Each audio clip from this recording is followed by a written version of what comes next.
Hi, and I'm back. I haven't really left the headquarters of Luminous-Landscape in Indianapolis. I tend to live here quite a bit these days. There's always something going on. Always have cameras, always got prints, lots of projects. But something I want to talk to you today about, oh, and by the way, you hear the thunder and so forth, it's kind of like one of those Frankenstein movies outside. So, welcome to thunderstorms in Indianapolis. In any case, today we're going to talk about the Sony A6300. It's a little camera I kind of fell in love with. The camera body itself sells for just under $1,000, around $950. This is one of the most interesting cameras that I've come along with and seen in quite a while. It's super fast autofocus, 11 frames per second. It's 24 megapixels in an APS-C size chip. So any of the lenses you buy normally have a 1.5 multiplication factor to them as far as DSLR equivalent lenses. So I've been using this for a lot of different things, and recently I went to Iceland on a workshop and I gave this to my sister to use, and she worked with it at both an aperture and P for priority, okay? But she's never taken pictures before, so that was okay. And I had put on the 16-70 f4 lens. So this is a very, very light camera this way. Now, I've added a few things because one of the things I will talk about here in a second is my big hand, the small camera. This is a really cool gadget, and it's essentially a thumb rest. I get it from LensMate. You'll see it in the article. And I slide it into the accessory shoe, and it slides back and forth like that. But it gives me a place to put my thumb. And then with my hands wrapped around the front and being able to hold the thumb, I can keep my hand and palm away from the controls here.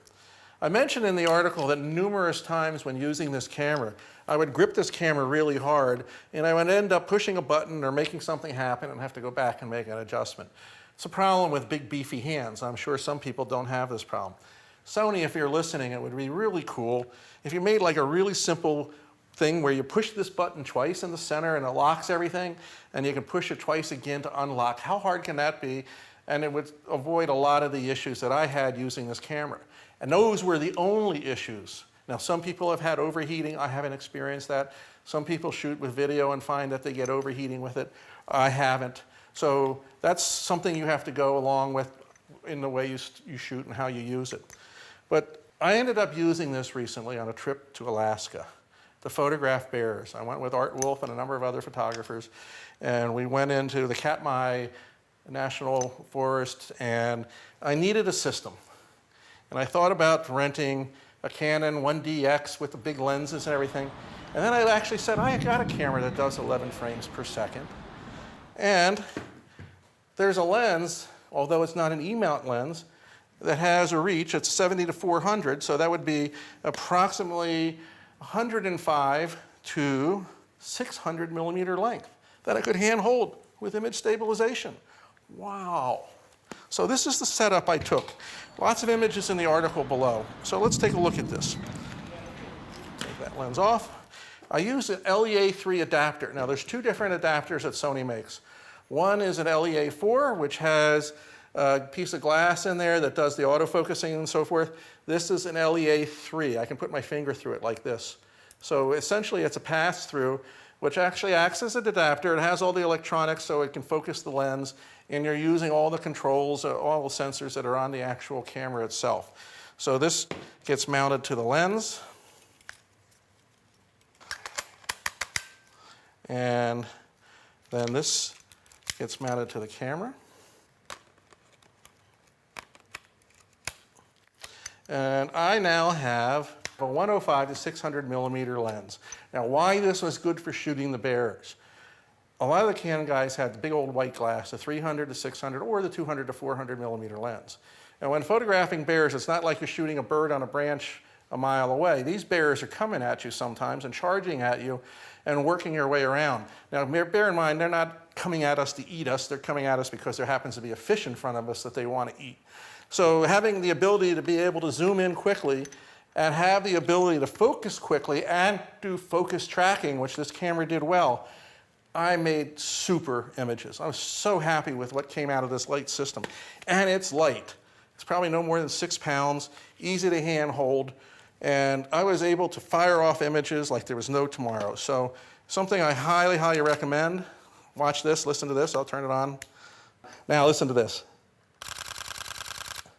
And it's focusing the whole time. So as I'm moving around, I can set focus tracking, and I can set it for wide or narrow, and I was able to catch the bear, and as the bear is moving, whether it's coming at me or going sideways, and I'm moving with it, it did a good job of catching it. I also have focus limiter switches here, which are great, especially if your bears are going to be farther away, and manual focus switch. At the same time, as we have in some of the other lenses, we have focus hold switch. So while I was photographing a bear on a waterfall, I didn't have to use continuous autofocus. Bear's not going anywhere, I'm shooting at f11, I would focus, hold the button down, and as long as the bear wasn't moving, I didn't have to worry about the autofocus jittering and jattering and trying to find a lock point. I found it for it, and I just shot away. So this worked out really, really well. I was very happy with this. It's a great system. There's a lot of guys carrying 40, 50-pound backpacks while we're walking through the river.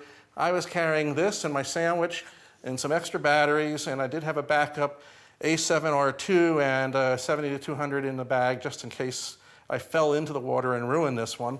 I had a backup for the day, but this turned out to be an extremely great camera with the performance of some of the biggest DSLRs. I highly recommend it. You have to be a little careful with the buttons. There is new firmware out to solve some of the overheating problem that some people have had problems with. It does great 4K, but probably no more than 10 minutes of crack, and that would be limited based upon whether it's hot weather or cold weather. So it's not exactly the perfect camera, but for what I was doing, for fast action, for quick autofocus, you're not going to find anything better.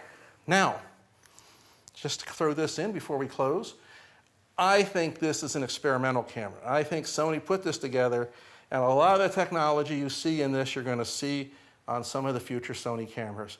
There are more autofocus points than any other Sony camera and a lot of other cameras, period. So between that and some of the focusing technology and all the things that they put in here, I think they use this to kind of work out the bugs, because I think there's something big coming from Sony. And you're going to see a lot of these features migrate over to some of the newer systems. That's my thinking. We'll see what happens. Anyway, I highly recommend this little setup. The LEA3 adapter is perfect. The LEA4 works great too on some of the other lenses I have, and we'll talk about those in another segment. So there you go. Thanks for coming by. I love my 6300 and 70-400 lens. I hope you enjoy the article below. I hope you like the bear pictures that I was able to come home with. I was very happy with them. Sharp as a tack. I made some cool prints with them. And I'll see you on the Luminous Landscape.